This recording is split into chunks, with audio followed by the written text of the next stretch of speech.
Welcome to Shadow Frames, where we uncover the mysteries hidden in plain sight. Tonight, we delve into a peculiar discovery that challenges our understanding of history and, perhaps, humanity itself. In the fall of 2024, Emily Chen, a digital archivist at the Blackwood Historical Society, was cataloging a collection of photographs donated by the estate of Theodore Blackwood, a prominent figure in late 19th century London society.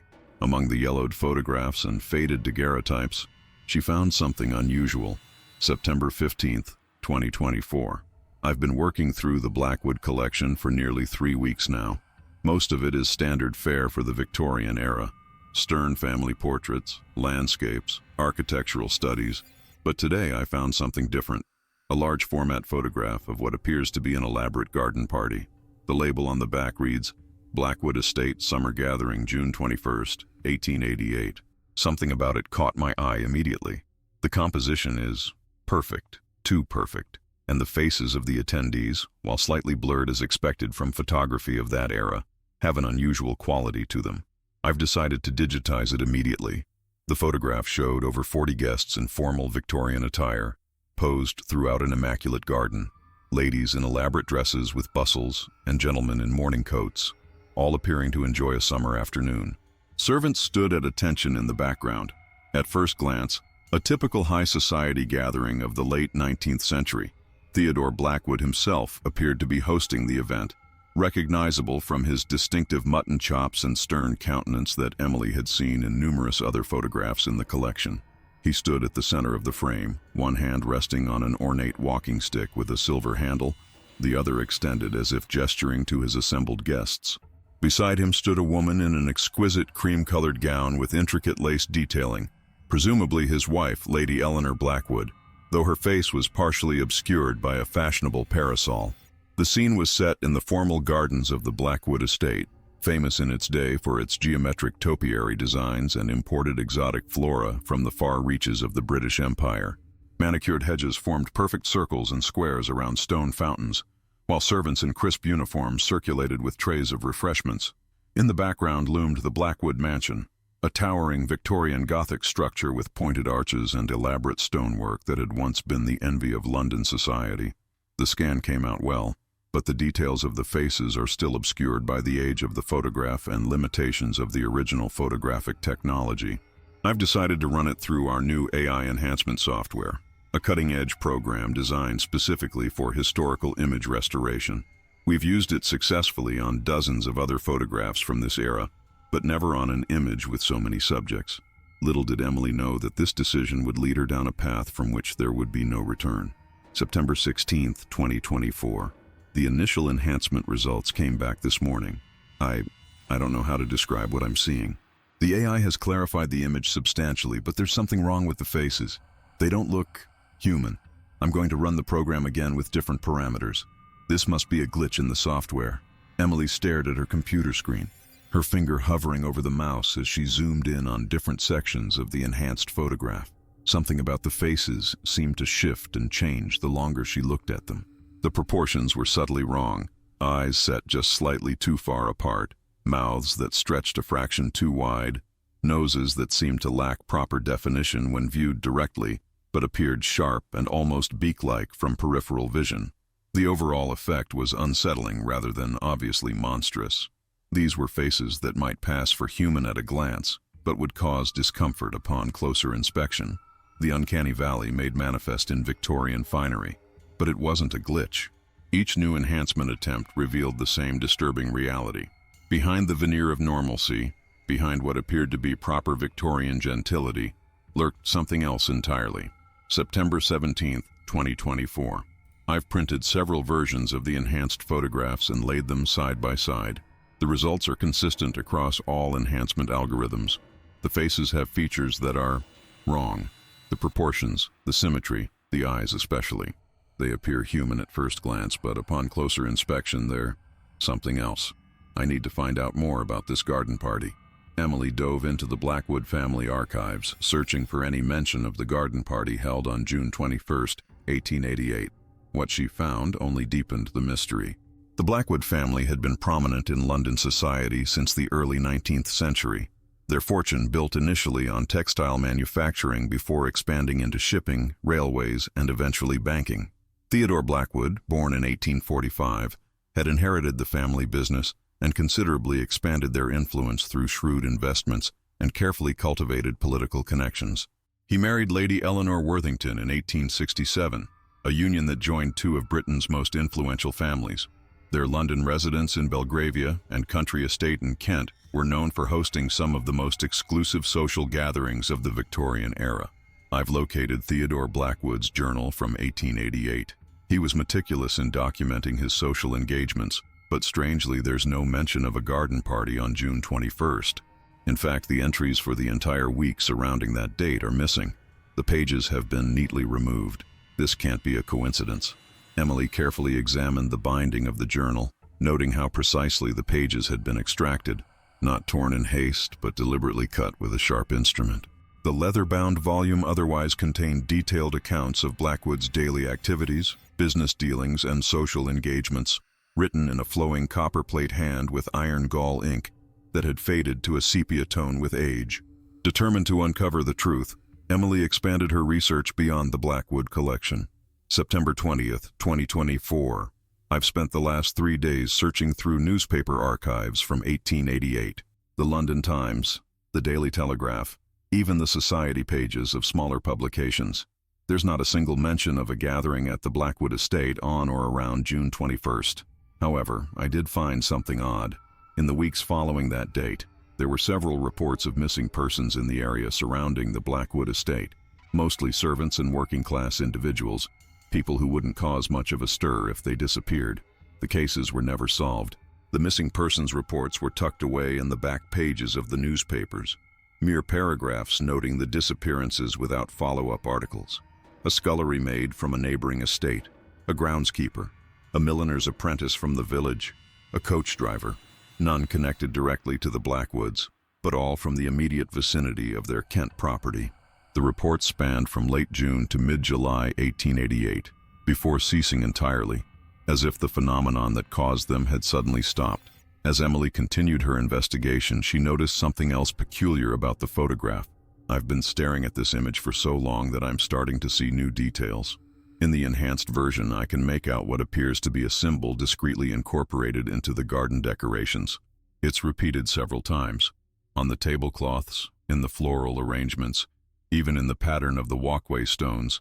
It's a geometric shape, something like a hexagon with internal markings. I've never seen anything like it in Victorian decorative arts. The symbol was subtle enough that an ordinary observer might mistake it for a conventional decorative pattern, but once Emily noticed it, she couldn't unsee its deliberate placement throughout the garden. It appeared in the arrangement of hedges viewed from above, in the pattern of tiles around the fountain, embroidered on the servant's livery, and even formed by the placement of chairs and tables on the lawn. The garden party wasn't merely happening in this space, the entire event seemed organized around this cryptic geometric design. Emily sketched the symbol and began searching for matches in historical records. September 22nd, 2024. I found a reference to the symbol in an obscure book on occult societies of Victorian England. It's described as the Mark of the Eternal Guests, associated with a secretive group called the Blackwood Circle. The book is frustratingly vague, but it suggests the circle was founded by Thaddeus Blackwood, Theodore's grandfather, after he returned from an expedition to uncharted regions of the Amazon in 1823. Apparently, he brought something back with him, something that changed him. The book, Shadows of Empire, Occult Practices Among the Victorian Elite, had been published in 1932 by a minor academic press and largely dismissed as sensationalism by mainstream historians. The author, Dr. Malcolm Winters, had been a professor of anthropology at Oxford before resigning under mysterious circumstances. The brief chapter on the Blackwood Circle described it as perhaps the most secretive and exclusive of all Victorian occult societies, admitting only those of significant social standing and unimpeachable discretion. According to Winters, Thaddeus Blackwood had departed for the Amazon as a conventional British explorer, seeking botanical specimens and geographical knowledge. He returned 18 months later, changed in ways his contemporaries couldn't quite articulate. Where once he had been gregarious and flamboyant, he became reserved and intensely private. He began hosting small gatherings for selected members of the aristocracy and wealthy industrialists, meetings that would eventually evolve into the Blackwood Circle. That night, as a storm raged outside, Emily made another discovery. I decided to run the enhanced image through facial recognition software, comparing the guests to known individuals from that time period. The program couldn't identify a single person at the party. Not one. These people, or whatever they are, don't match any known photographs from the era. It's as if they didn't exist outside of this single gathering. The software had been designed to catalog and identify historical figures from the Victorian era, with a database containing thousands of period photographs of aristocrats, politicians, artists, and other notable individuals. Emily had expected to identify at least some of the guests at Blackwood's garden party. People of their social standing would surely have appeared in other photographs, portrait paintings, or public records. The complete absence of matches defied explanation. But Emily's investigation was about to take an even more disturbing turn. September 23, 2024. I found a hidden compartment in Theodore Blackwood's writing desk that we recently acquired. Inside was a sealed envelope containing a letter and a small strange object that looks like a monocle made of an iridescent material I can't identify. The letter was written by Theodore himself, dated June 22, 1888, the day after the garden party. The writing desk was a magnificent piece of Victorian craftsmanship, made of polished mahogany with brass fittings and numerous small drawers for organizing correspondence. Emily had been examining it for cataloging purposes when she noticed a discrepancy in the measurements of one drawer compared to its exterior dimensions. Careful investigation revealed a hidden mechanism that, when triggered, exposed a small secret compartment behind a false panel. The envelope inside was sealed with black wax bearing the same hexagonal symbol she had observed in the photograph. To whomever finds this, I pray you heed my warning. What we have done cannot be undone. The ritual of invitation has been completed, and they have accepted our offer. They walk among us now, wearing faces that are almost, but not quite, our own. The Blackwood Circle believed we could control them, use them to extend our lives and influence. We were wrong. They are not bound by our rules or limitations. Last night's gathering was not a garden party, but a harvest.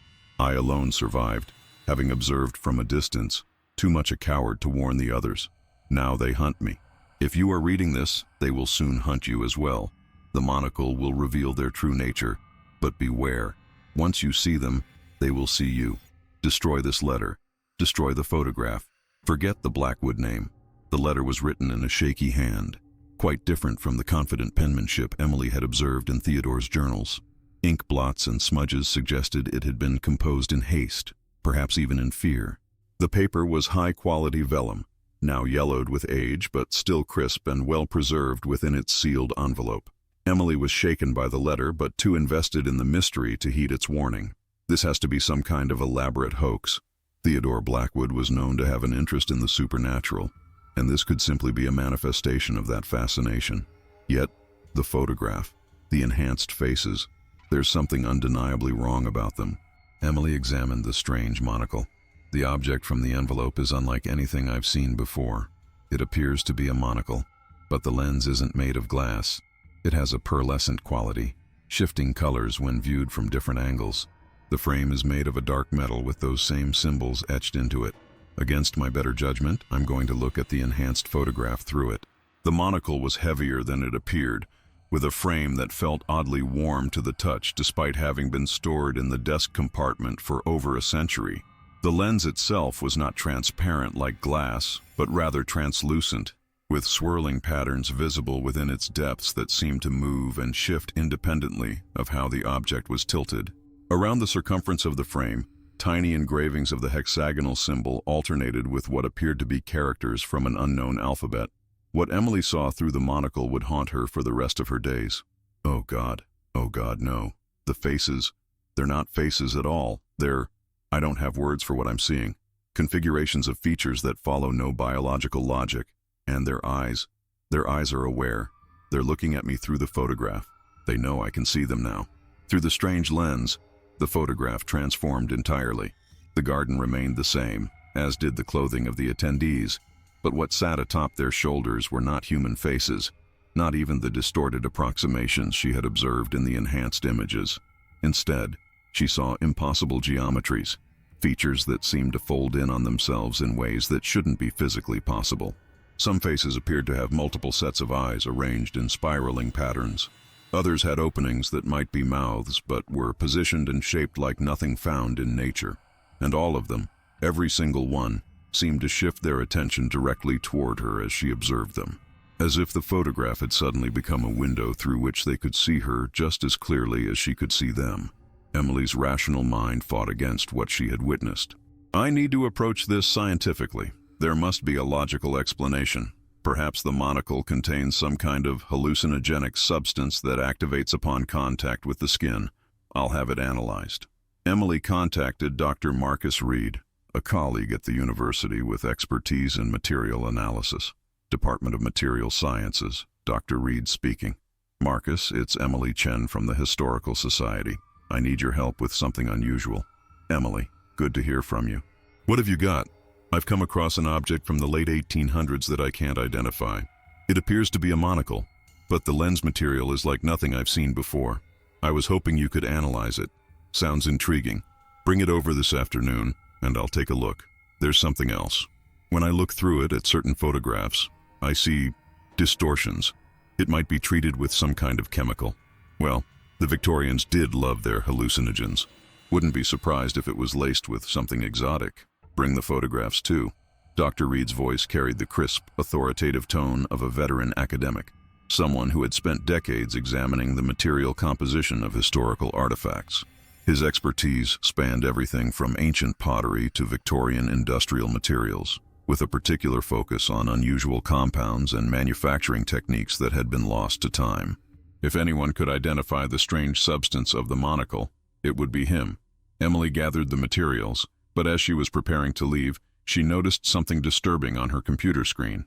I was closing down my computer when I noticed something had changed in the enhanced photograph. One of the figures in the background, a tall man in a black suit, he wasn't standing in that position before. He's closer to the foreground now, and he appears to be looking directly at the camera. That's impossible. Digital images don't change on their own. The figure had indeed moved, where before he had been partially obscured by a topiary arrangement. Now he stood in clear view, his two long fingers resting on the shoulder of another guest. His face, even in the enhanced version without the monocle, seemed somehow sharper than the others, more distinct, as if he was pushing against the barrier of the photograph itself. I'm taking screenshots to document this, and now I can see that another figure has shifted position as well. A woman in a white dress has turned her head toward the camera. She wasn't facing this direction before. What is happening? Emily's hands shook as she captured these impossible changes, saving them to multiple locations: her secure university drive, her personal cloud storage, and a USB drive she kept in her bag. The rational part of her mind suggested some kind of software glitch, perhaps a progressive rendering issue with the enhancement algorithm, but that wouldn't explain why only certain figures moved, while the rest of the image remained static. Increasingly disturbed, but determined to find answers, Emily headed to the university to meet Dr. Reed. The drive to campus feels longer than usual today. I can't shake the feeling that I'm being watched. Twice now I've thought I saw someone in Victorian clothing standing by the roadside, but when I look again, there's no one there. I'm allowing this investigation to affect my perception. I need to maintain scientific objectivity. The university campus was quieter than usual, the late afternoon sun casting long shadows across the neo-Gothic architecture that mimicked the very era Emily was researching. A few students lounged on the quad or hurried between buildings, but none paid her any attention as she made her way to the Material Sciences building, a modern structure of glass and steel that stood in stark contrast to the older sections of the campus. When Emily arrived at Dr. Reed's lab, she found the door ajar. "Marcus, are you there?" The laboratory was immaculate. Stainless steel countertops holding various analytical instruments, computer workstations displaying molecular models, and glass-fronted cabinets containing reference samples and chemicals. The overhead fluorescent lights hummed softly, illuminating the sterile space with harsh clarity. The lab was empty, but Emily noticed Marcus's coffee still steaming on the desk. "Marcus?" "I brought the items I mentioned." As Emily waited, she noticed a stack of photographs on Marcus's desk. To her shock, they were printouts of the same garden party photograph she had been studying. How is this possible? I never sent these to Marcus, and these aren't my enhancements. The algorithm is different. Someone else has been investigating this photograph. The printouts showed the garden party from slightly different angles, as if the photographer had moved around the gathering, capturing multiple shots. But Emily knew for certain that only one photograph of this event existed in the Blackwood collection. Even more disturbing, some of these versions showed guests who weren't present in her photograph, additional figures standing at the periphery of the gathering, their features more distinctly non-human even without enhancement. Marcus, you startled me. I apologize, Emily. I was in the storage room preparing the equipment for our analysis. Dr. Reed stood in the doorway, impeccably dressed in a tweed jacket with leather elbow patches, the very picture of an academic. He was in his early 60s, with silver hair and wire-rimmed glasses, his posture still straight despite decades bent over laboratory equipment and ancient artifacts. His expression was pleasant but reserved, revealing nothing of his thoughts as he observed Emily standing by his desk. Marcus, why do you have copies of the Blackwood garden party photograph? I never sent these to you. What an unusual coincidence. A colleague from the anthropology department brought them to me last week. He found them in an old collection they're cataloging. He too was interested in the unique qualities of the subjects. That's not possible. This photograph was only discovered a week ago in the Blackwood collection. It's been in storage for decades. Perhaps it's a different photograph from the same event? No, it's identical, right down to the arrangement of the guests. This doesn't make any sense. Let me see the monocle you mentioned. Emily handed over the strange artifact, suddenly hesitant. Have you noticed anything strange about the people in the photograph? Their faces, specifically? This is indeed a remarkable object. The craftsmanship is exquisite. And yes, I did notice something peculiar about the subjects in the photograph. They have a certain quality to them, especially when viewed through proper enhancement. Dr. Reed turned the monocle over in his hands with the careful precision of someone accustomed to handling delicate historical artifacts. His fingers traced the symbols etched into the frame with a familiarity that seemed at odds with his claim of having just been introduced to these images. What happened to your colleague from anthropology? The one who brought you the photograph? Dr. Lawrence. I'm afraid he's taken a sudden leave of absence. Family emergency, I'm told. Left quite abruptly 3 days ago. Emily felt a chill run down her spine. Dr. Lawrence was known for his perfect attendance record and dedication to his department. He hadn't missed a day of work in over 15 years, not even when he'd broken his leg hiking 2 summers ago. A sudden family emergency seemed entirely out of character. What was that? Probably just the cleaning staff. Now let me look at your photograph through this extraordinary lens. Dr. Reed held the monocle to his eye and studied Emily's enhanced photograph. Fascinating. Absolutely fascinating. What do you see? I see that you've discovered something quite remarkable, Emily.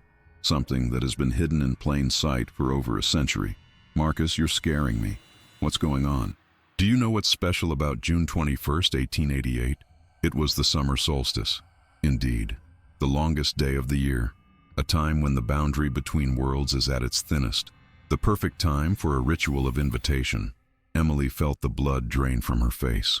The term, ritual of invitation, had appeared only in Theodore's letter, which she had found that morning and mentioned to no one. How do you know about the ritual? I only just discovered that term in Theodore's letter this morning.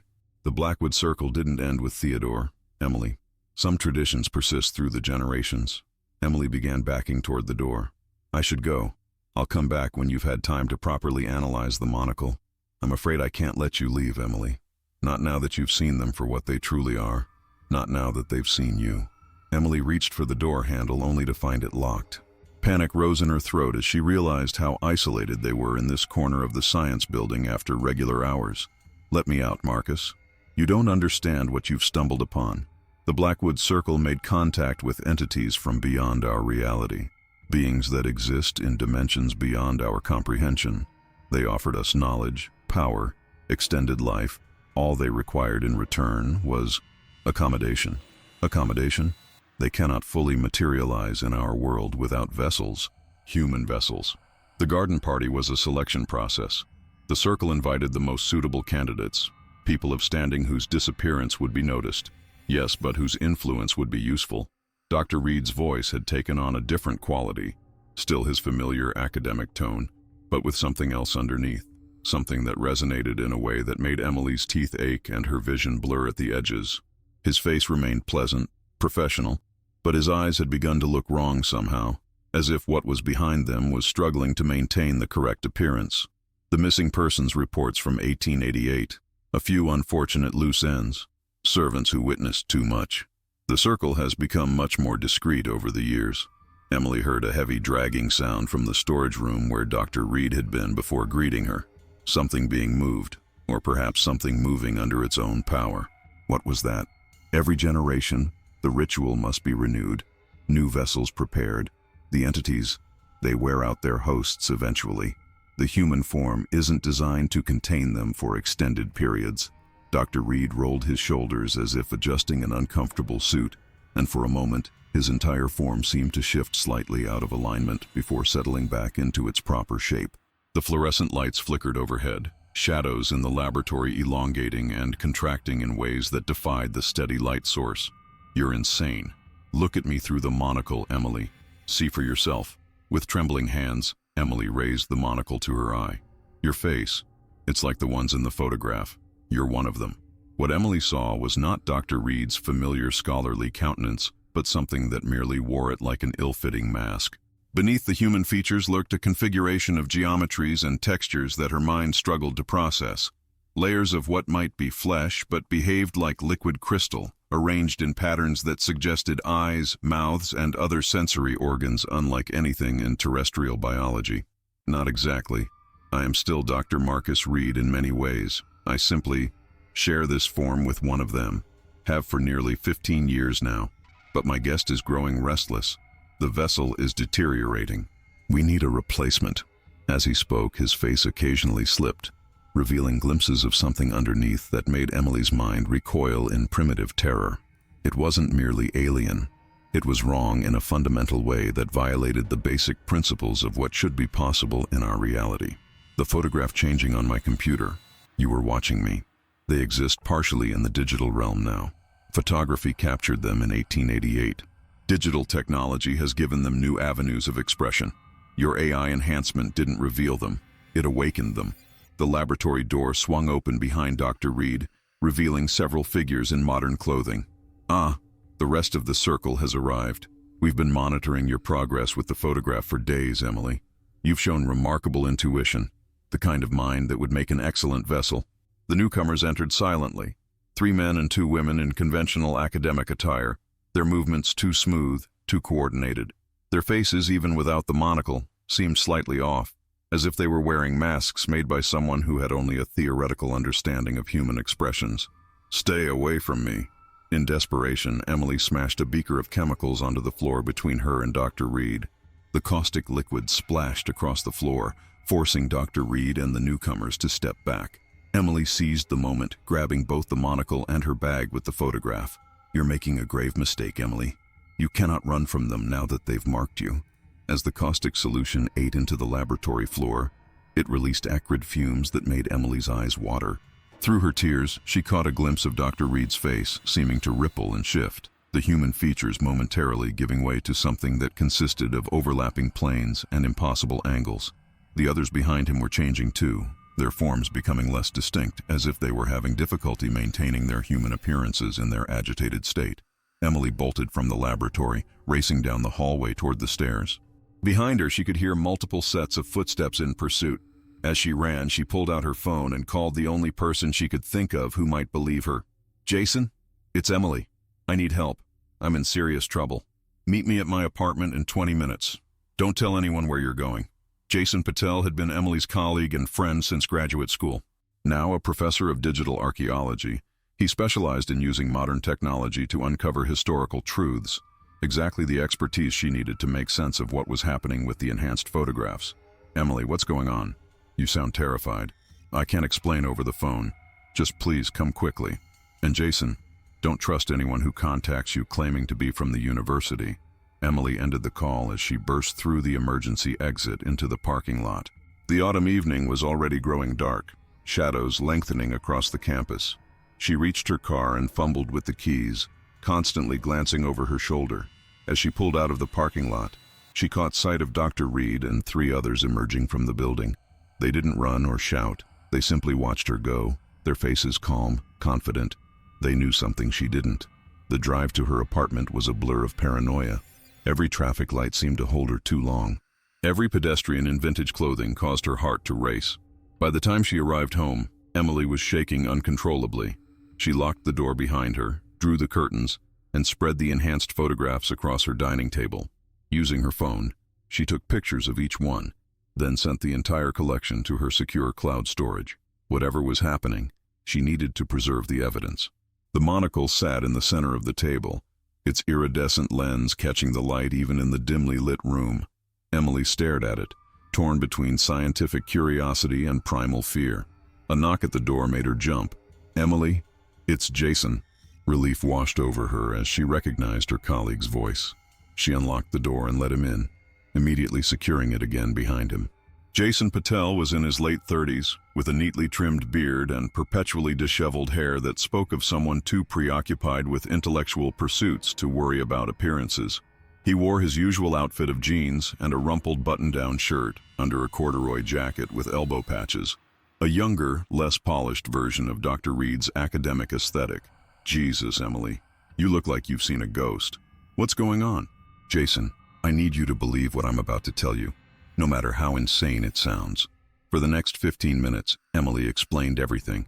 The photograph, the enhanced faces, Theodore's letter, the monocle, and finally, Dr. Reed's revelation and threats. Throughout her explanation, Jason remained silent, his expression transitioning from concern to skepticism to unease. "So this secret society has been, what, hosting interdimensional entities in human bodies for over a century? Emily, do you realize how this sounds?" "Of course I do. I'm a historian, not a conspiracy theorist. But I know what I saw, Jason. Look at the photographs yourself." She handed him several of the enhanced images. Jason studied them carefully, his expert eye taking in details that an ordinary observer might miss. As a specialist in digital archaeology, he had spent years examining enhanced historical imagery, separating authentic details from artifacts of the enhancement process. "I admit, there's something off about these faces. But AI enhancement often produces artifacts, especially with historical photographs where the original quality is poor." Emily picked up the monocle. "Look through this at the photographs. Then tell me I'm crazy." Jason hesitated, then took the strange object. He held it to his eye and examined the photographs one by one. His expression remained neutral until the last image, a close-up of what appeared to be the host of the garden party. Then his face paled. What am I looking at? This isn't a human face. It's like something trying to imitate human features without understanding the underlying structure." He lowered the monocle, visibly shaken. The academic confidence that normally characterized his demeanor had given way to something more primal. The universal human reaction to encountering something that defies fundamental reality. "You believe me now? I believe you saw something disturbing. Whether it's supernatural or just an elaborate hoax, I can't say. But these photographs and this object are definitely abnormal." A sudden rattling at the apartment door made them both freeze. Emily put a finger to her lips, motioning Jason to remain silent. The doorknob turned slowly, testing the lock. "Miss Chen? Building management. We've had reports of a water leak from your unit." The voice was unfamiliar, with an odd cadence that sent chills down Emily's spine. Slightly too measured, as if the speaker was carefully controlling each syllable. "There's no leak here. Everything's fine. We need to inspect the premises, ma'am. Standard procedure." Emily moved to the window and carefully peered through a gap in the curtains. Below, in the parking lot, she could see Dr. Reed standing beside an unmarked van. 3 other men in maintenance uniforms were positioned around the building. "They found me already. Jason, we need to leave. Now. Is there another way out?" "Fire escape through the bedroom window. We'll have to be quick and quiet." Emily grabbed her laptop bag and stuffed the photographs and monocle inside. As they moved toward the bedroom, the pounding on the front door grew more insistent. "Miss Chen, we must insist you open this door immediately." The voice had changed, becoming deeper, less human. The doorframe began to splinter under the force of the blows, far stronger than any ordinary maintenance worker should be capable of. In the bedroom, Jason helped Emily open the window. The fire escape platform was rusted but seemed stable enough. As Emily climbed out, Jason suddenly grabbed her wrist. "Emily, wait. There's something I need to tell you." The change in his tone made her look back. Jason's expression had shifted, his features suddenly rigid and artificial. "It's remarkable how quickly they found you. almost as if someone told them exactly where you'd be. "Jason, what are you talking about? We need to go." He smiled, but the expression didn't reach his eyes, which had become flat and lifeless, like painted glass. "I've been with the Circle for years, Emily. We've been watching you since you first joined the Historical Society. Your intuition, your analytical mind, the way you see patterns others miss. You were always going to be a perfect vessel." Horror washed over Emily as she realized the trap she'd walked into. She tried to pull away, but Jason's grip was unnaturally strong, his fingers digging into her wrist with a pressure that should have broken bones yet somehow didn't. "When did they take you?" "Take me? My dear Emily, I invited them in. Some of us still understand the honor of being chosen." Behind them, the apartment door finally gave way with a crash. Emily made a desperate decision. She stopped pulling away and instead lunged forward, catching Jason off balance. With all her strength, she pushed him back into the room, then slammed the window shut and scrambled down the fire escape. She could hear shouts above her as she reached the alley below. Without looking back, she ran into the night, clutching her bag containing the evidence of a horror that had been hiding in plain sight for over a century. For 3 days, Emily moved from one cheap motel to another, paying in cash, using different names. She spent hours researching the Blackwood Circle, Theodore's family history, and occult practices of Victorian England. Using public computers, she uploaded copies of the enhanced photographs to obscure forums dedicated to paranormal phenomena and historical mysteries. She discovered that the Blackwood family line had officially ended in 1932, when Theodore's grandson, William Blackwood, died without heirs. The family fortune had been distributed among various charitable foundations and academic institutions, including the university where Dr. Reed worked. The Blackwood Historical Society itself had been established through an endowment from William's estate, with the specific mandate to preserve the family's archives and artifacts. More disturbing were the patterns Emily began to notice in the historical record. Every 30 years since 1888, there had been a spike in missing persons cases in locations connected to Blackwood family properties or institutions that had received their patronage. The disappearances always occurred in the weeks following the summer solstice, and those who vanished were invariably people who wouldn't be immediately missed or whose disappearances wouldn't cause significant investigations. The marginalized, the solitary, the transient. On the 4th day, she made a decision. Running wasn't the answer. The Circle had existed for too long, had too much influence. She needed to expose them, to warn others. But she couldn't do it alone. Using a prepaid phone, she contacted Sophia Vega, an investigative journalist known for her fearless reporting on powerful secret societies and corporate conspiracies. "I have evidence of something that will sound impossible, but I can prove it. A secret society that's been hosting non-human entities in human bodies since at least the 1880s. They're still active, still taking new vessels. I need your help to expose them." Sophia Vega had made her reputation exposing the dark secrets of the powerful. Her investigations had brought down corrupt politicians, revealed the illegal activities of multinational corporations, and exposed the influence of obscure but influential private clubs on public policy. She specialized in the hidden mechanisms of power, exactly what Emily needed to understand about the Blackwood Circle. To Emily's relief, Sophia agreed to meet at a public cafe the following day. Emily arrived early, choosing a table with a clear view of all entrances and exits. She ordered a coffee and waited, the monocle hidden in her pocket, the laptop with the photographs on the table before her. When Sophia arrived, Emily recognized her instantly from her byline photos. A sharp-featured woman in her 40s with penetrating eyes and an air of confidence. "Ms. Chen, I'm Sophia Vega. Thank you for coming. I know how this must sound, but once you see what I've found..." Emily opened her laptop and showed Sophia the enhanced photographs.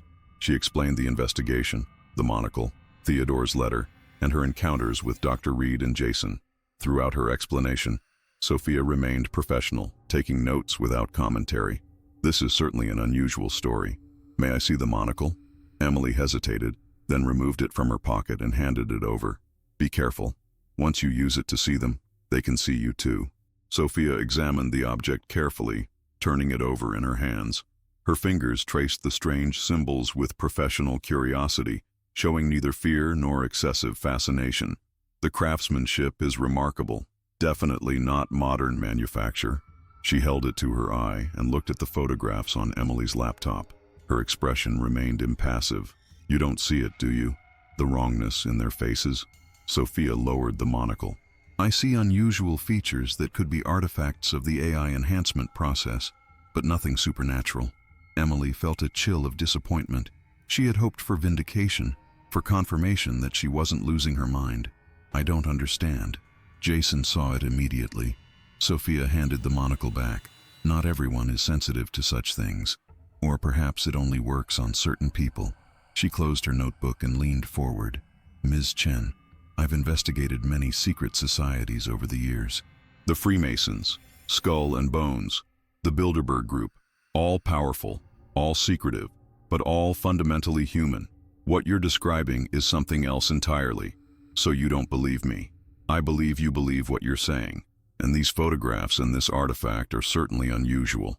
Enough that I want to pursue this story. But I need more concrete evidence before I can publish anything. Emily felt a surge of hope. What kind of evidence? Interviews with other witnesses. Documentation of the Blackwood Circle beyond a single letter. Financial records showing their influence across generations. And ideally, a way to prove these entities exist that doesn't rely on a single mysterious artifact. I can get that. Theodore Blackwood's estate contains volumes of records I haven't examined yet, and I have leads on other potential members of the circle. Good. Let's work together on this. But discreetly. If this group is as powerful and dangerous as you believe, we need to be extremely careful. As they parted ways, Emily felt a renewed sense of purpose. For the first time since discovering the photograph, she had an ally, someone who, if not entirely convinced, was at least willing to investigate. Over the next 2 weeks, Emily and Sophia dug deeper into the Blackwood family history and the circle's activities.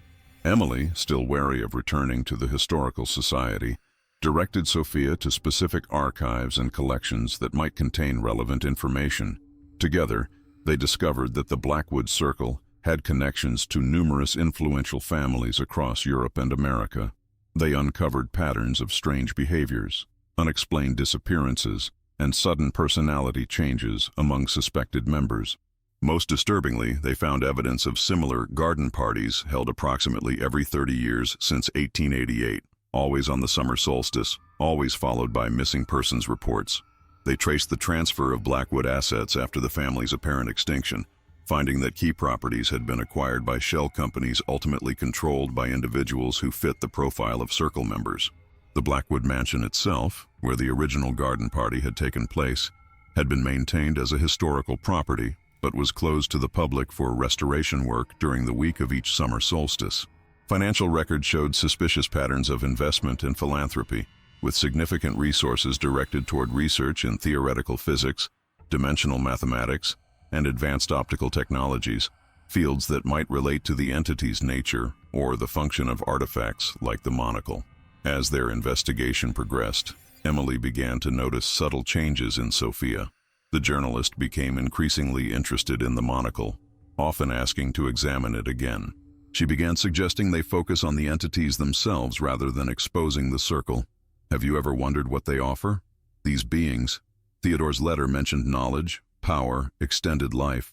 What if there's truth to that? Emily regarded Sophia with growing suspicion. They take over human bodies, Sophia. They're parasites, not benefactors. Are they? Or are they simply different from us? Another form of intelligence seeking symbiosis? The word choice sent alarm bells ringing in Emily's mind. Symbiosis was the exact term Dr. Reed had used during their confrontation in the laboratory. It was an unusual framing for what Emily understood to be possession or body snatching. She made an excuse to end their meeting early, claiming fatigue. That night, in her latest motel room, she reviewed everything Sophia had said and done since they began working together. The journalist had never actually seen the entities through the monocle. She had steered their investigation away from current circle members and toward historical accounts, and she had never seemed truly disturbed by any of their discoveries. With a sinking feeling, Emily realized she might have made a terrible mistake. She packed her belongings and checked out of the motel before dawn, leaving no forwarding information for Sophia. Instead of running again, Emily made a bold decision. She would return to where it all began, the Blackwood estate. The property, now a heritage site managed by the Historical Society, was closed to the public during the off-season, but Emily still had her employee access card. The estate was located in the countryside, a 2-hour drive from the city. As Emily approached the imposing Victorian mansion, memories of her first days cataloging the Blackwood collection flooded back. How innocent she had been then, how unaware of the darkness that lurked in those aristocratic halls. The grounds were deserted when she arrived. Using her access card, she disabled the alarm and entered through a side door. The interior was dim, with sheets covering the furniture during the closed season. Emily moved carefully through the grand entrance hall toward the library, where most of the family records were kept. The Blackwood Library was a magnificent space, 2 stories tall with ornate woodwork and towering bookshelves accessible by sliding ladders. Leather-bound volumes lined the walls, their gilt titles catching what little light filtered through the heavy velvet curtains. A massive oak table dominated the center of the room, surrounded by high-backed chairs upholstered in faded crimson. In the library, Emily went straight to a section she had previously overlooked, a collection of astronomical charts and calendars maintained by Theodore Blackwood. Among them, she found what she was looking for, calculations for solstices and equinoxes spanning decades, with certain dates circled in red. The next circled date was the coming summer solstice, less than 8 months away. As she photographed the documents, Emily heard a floorboard creak behind her. She whirled around to find Sophia standing in the doorway. "You shouldn't have run, Emily. We were making such progress together. How did you find me?" Sophia smiled, the expression not quite reaching her eyes. "You're predictable. A good researcher always returns to primary sources." Emily edged toward another exit, keeping the table between them. "You're one of them, aren't you? Part of the circle?" "Not exactly. Let's just say I've developed an interest in their activities. And in you." Behind Sophia, Emily could see shadowy figures moving in the hallway. "The circle found me through you. They were already watching you, Emily. I merely helped focus their attention." Emily clutched her bag containing the monocle and photographs. "What do they want from me?" "The same thing they want from all suitable vessels, accommodation. But you're special. Your mind, your perceptiveness. You saw them for what they are immediately. Most humans require much more. Preparation." Emily's hand closed around a heavy bookend on the table. "And what do you get out of this arrangement?" Sophia's smile widened. "A place at the table, metaphorically speaking." In one swift motion, Emily hurled the bookend at the overhead light fixture. Glass shattered, plunging the room into darkness. In the confusion, she darted through the secondary door, racing through the unfamiliar corridors of the mansion.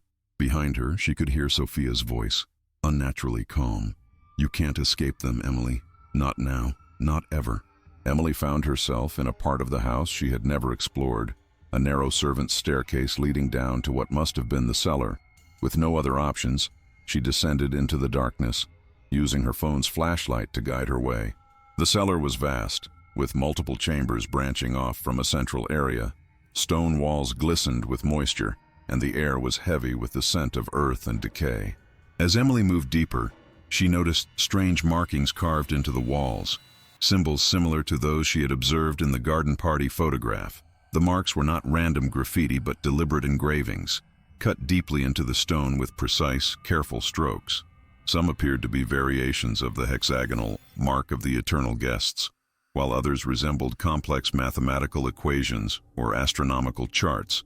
The overall effect was of a comprehensive dimensional mapping system, as if someone had attempted to create a navigational guide between worlds. At the far end of the cellar, she found a heavy wooden door with the hexagonal mark of the eternal guests emblazoned upon it. Heart pounding, she pushed it open. The chamber beyond was circular with a high domed ceiling. The walls were covered in the same strange symbols, but larger, more elaborate. In the center of the room stood a stone table, its surface carved with intricate channels that led to a central basin. This was it, the place where the ritual of invitation had been performed, where Theodore Blackwood and his circle had first made contact with the entities. The ritual chamber was designed with precise geometric proportions. Emily noticed that the diameter of the room, the height of the ceiling, and the dimensions of the stone table all appeared to follow specific mathematical ratios, the golden mean, perhaps, or something more exotic. Brass fixtures at key points around the chamber suggested that additional equipment had once been installed here. Telescopes, perhaps, or other optical devices related to the monocle. Footsteps echoed on the stone stairs behind her. Emily was trapped. In desperation, she took out the monocle and held it to her eye. scanning the chamber for any clue, any escape. Through the lens, the symbols on the walls seemed to shift and pulsate with an inner light. And then she saw it, a small carving near the floor, different from the others. A warning, written in Latin, quod vident, videri possunt, quod audient, audiri possunt, sed speculo fracto, vincula franguntur. Emily's Latin was rusty, but she understood enough. What they see can be seen. What they hear can be heard. But when the mirror is broken, the bonds are broken. The monocle.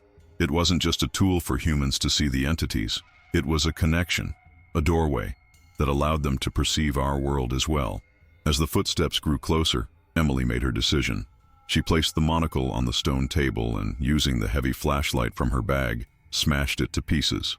The iridescent lens shattered with a sound like breaking glass, but magnified 100-fold, echoing through the chamber and beyond. A piercing, inhuman shriek filled the air, seemingly coming from everywhere at once. The chamber shook, dust and small stones raining down from the ceiling. Emily covered her ears, dropping to her knees as the unholy sound continued. And then, silence. When Emily finally looked up, she was alone in the chamber. The monocle was gone, not even fragments remaining on the table. For a moment, she wondered if she had imagined the entire sequence of events. Then she heard voices calling her name from above, normal human voices filled with concern. The Historical Society's security team, responding to the alarm she had triggered upon entry. Emily climbed the stairs on shaky legs, emerging into the light of day where concerned colleagues waited. In the aftermath, Emily told a carefully edited version of events to the police, how she had discovered disturbing connections between the Blackwood family and various missing persons cases throughout history, how she had been threatened by individuals claiming to be part of a secret society, how she had gone into hiding fearing for her safety. Of Dr. Reed, Jason, and Sophia, there was no trace. The university claimed Dr. Reed had taken an unexpected sabbatical. Jason's apartment was found empty, with no forwarding address. Sophia Vega, according to her publication, was on assignment overseas. The enhanced photograph of the garden party was gone, deleted from every device and server where Emily had stored it. The only evidence that remained was the original unenhanced photograph in the Blackwood collection, showing blurry faces that revealed nothing of their true nature. In the months that followed, Emily left the Historical Society and took a position at a small university in another state, focusing her research on conventional history, avoiding any mention of the Blackwood Circle or the entities they had hosted. But sometimes, late at night, she would find herself staring at ordinary photographs, wondering what might lie beneath the surface of normal human faces. And on rare occasions, from the corner of her eye, she would catch a glimpse of someone watching her, someone in Victorian clothing who vanished when she turned to look. Had she truly broken the connection by destroying the monocle, or had she merely disrupted it temporarily? The summer solstice was approaching again, and with it the possibility of another ritual of invitation. Emily knew one thing with certainty. The photograph from 1888 was not unique. There would be others. Other garden parties, other circles, other entities wearing human masks. And somewhere, someone else would discover what she had discovered, that beneath the veneer of ordinary life lurked something ancient and hungry, something that had been watching humanity through the lens of our own technology for longer than we could imagine. As for Emily, she kept watching too, watching and waiting, for she knew now what Theodore Blackwood had learned too late. Once you've seen them, truly seen them, there is no returning to blissful ignorance. The garden party of 1888 was just the beginning. The invitation had been accepted, and the guests were here to stay.